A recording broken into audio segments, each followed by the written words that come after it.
What's this? A letter for me. Welcome to another episode of Remember the Great Sports Through the Mail Thursdays. Today I'm going to open 3 envelopes that I just recently got back, so let's just jump right into this. Alright, this first one is postmarked from Minnesota, and it is former Minnesota Viking great Scott Studwell on 1. 2, throwing the beat down, it looks like, on Roger Craig, perhaps. 3, on a duplicate Legends card. And a 4th. So Scott Studwell, an Evansville, Indiana native, played his high school ball in Indiana, and then later went to the University of Illinois, which is also known for great linebacker Dick Butkus. He spent his time at Illinois and is still to this day the second most tackles behind Dick Butkus while attending the University of Illinois. Despite having semi-success in college, he was only drafted in the 9th round by the Minnesota Vikings. Well, whoever scouted Scott that year did an excellent job, because I would say that they got a pretty good return in their 9th round pick. Studwell joined the Vikings linebacking corps in 1977. He will remain with the team his entire career from 1977 to 1990. Later in his career, he would make his first Pro Bowl appearances in 1987 and 1988.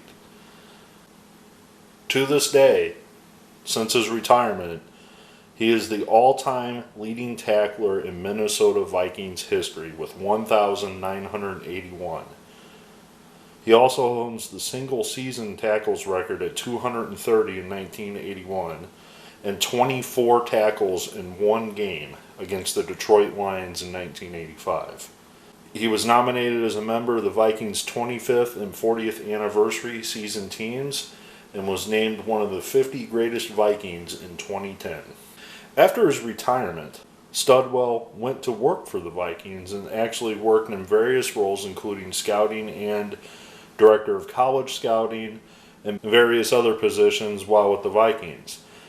On April 23rd, 2019, Scott Studwell announced his retirement from the Minnesota Vikings organization. In total, this 9th round pick that was given very little chance spent 42 years with the Minnesota Vikings. So, like I talk about in some of my other videos, this is a football lifer. This guy played in high school, he played in college, he got drafted to play pro, he played, nearly 13 seasons in the NFL, then moved into the front office in the scouting and moved his way up to the director of scouting, and spent 42 years with one franchise. That's just amazing that somebody could have tenure like that in any job, much less professional sports. So very happy to add one of the greatest Minnesota Vikings to my collection. This again is one of those guys that you could argue he belongs in the Hall of Fame. I don't see, when you hold, the top defensive records for a franchise, I don't know really what else you need other than winning those championships, which unfortunately he didn't get a chance to do playing for the Vikings. So thank you very much, Mr. Studwell. We'll move on to the next one. All right, so this next one is postmarked from Texas, and it is indeed former Heisman Trophy winner Ware on 1. 2 with the Lions. A 3rd. And a 4th, all with the Lions. Well, technically they're all Lions cards. That just shows him in his college outfit. Born in Galveston, Texas, Ware played his high school football in Dickinson, Texas. He would later then move to the University of Houston, leading the University of Houston. He played 3 years with the University of Houston. He had a unique type of offense, which was called the run and shoot, which really made the Houston Cougars team very successful. He would eventually win the 1989 Heisman Trophy Award. He would decide to forego his senior season and enter into the NFL draft. Well, in 1990, the Detroit Lions were high on Barry Sanders, the 1988 Heisman Trophy winner. So they snagged Andre Ware with the 7th overall pick and immediately threw him into the thrust of the Detroit Lions quarterback. Well, to say the least, if you're a Detroit Lions fan from that era, you know that the Andre Ware era was not really good. From 1990 to 93, Ware would quarterback the Lions. However, success did not translate onto the field for him. From 1990 to 93, Ware never really got a chance to be the quarterback of the Lions. The Lions at the time had Eric Kramer and Rodney Peete, and Ware was often seen as the third string quarterback, so to speak. He never really had a chance with the Lions, and the Lions did cut ties with him, and he would eventually sign on with the Los Angeles Raiders in 1994 and the Jacksonville Jaguars, not ever really appearing in a game and pretty much just being on the taxi squad or practice squad for both of those franchises. After not making the Jaguars in 95, he would move north to the CFL to try to rejuvenate his career and found himself on the 1997 Grey Cup champion Toronto Argonauts being the backup quarterback.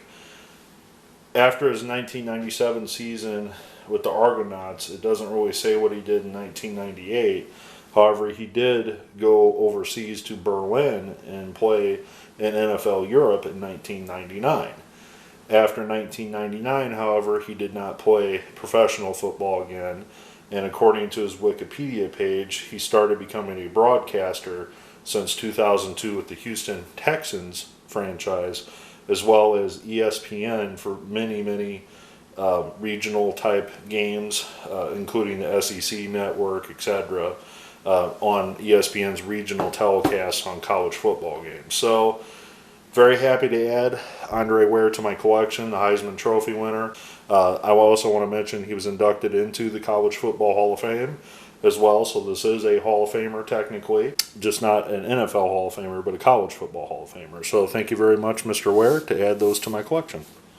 All right, so this final one was sent care of the Denver Broncos, and this individual only signs one through the mail. You can send in multiples, but he usually only signs one. Maybe he'll make an exception. And this is Hall of Famer, Denver Bronco great, Steve Atwater. And I actually have a personal connection somewhat to Mr. Atwater. I've never met the individual, but Steve played his high school football in the St. Louis area, and I actually happened to work in one of my previous jobs with his cousin who also played college football.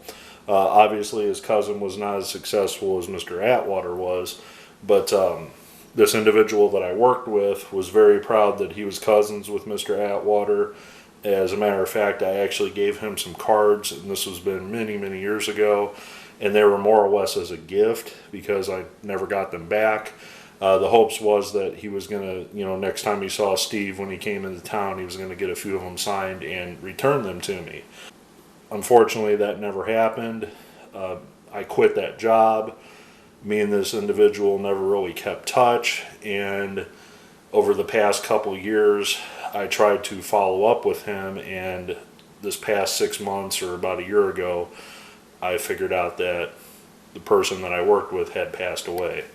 So Mr. Atwater's cousin passed away, and I was sad to learn that because this person was a pretty good friend. It's one of those people that you become friends with at work, and then when you leave that job, you're not really friends anymore. That's kind of the category I would put this individual in, and I regretfully lost touch with this individual, and now I'm never going to get a chance to ever talk to him again. Atwater, as I mentioned, grew up in St. Louis. He attended the University of Arkansas, and when he came to Arkansas in St. Louis, he actually was a quarterback, and kind of like an Andre Ware type of player with the run and shoot type of offense. When he went to Arkansas, they moved him to safety, and he excelled obviously at safety for the University of Arkansas, the Razorbacks, He still holds the record for most interceptions in school history. With this, he was drafted by the Denver Broncos with the 20th pick in the '89 draft. He immediately made an impact in Denver, and in his second season, it was the first of his Pro Bowls that he would appear in, first of 8 Pro Bowls, I should say. From 1990 to 96, consecutively went to the Pro Bowl. He missed a year in 1997 going to the Pro Bowl, but did return in 1998. He was part of the Broncos championship teams that won the 2 Super Bowls in the 90s. After his playing career with the Broncos, he played 1 season with the New York Jets in 1999. At the time that he left the Broncos, he had played in 155 consecutive games with the franchise. After his playing career, I'm not really sure what he got into, but I know to this day he works for the Denver Broncos in some capacity. I don't know if it's a coaching capacity or if it's a front office job. Recently inducted into the Hall of Fame in 2020, so one of the newest Hall of Famers out there.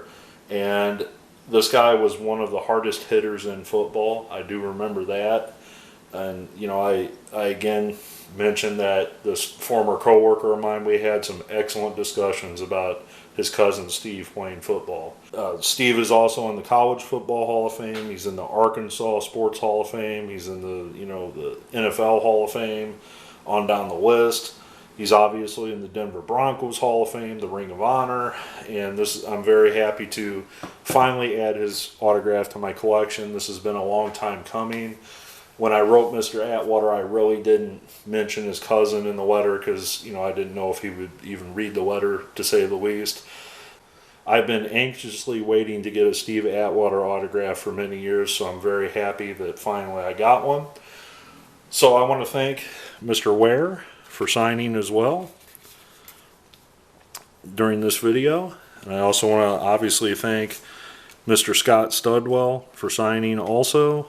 He is one of the greatest Vikings ever, and maybe one day Scott Studwell will get recognized as a Hall of Famer as well, because I certainly think that he deserves it, to be honest with you.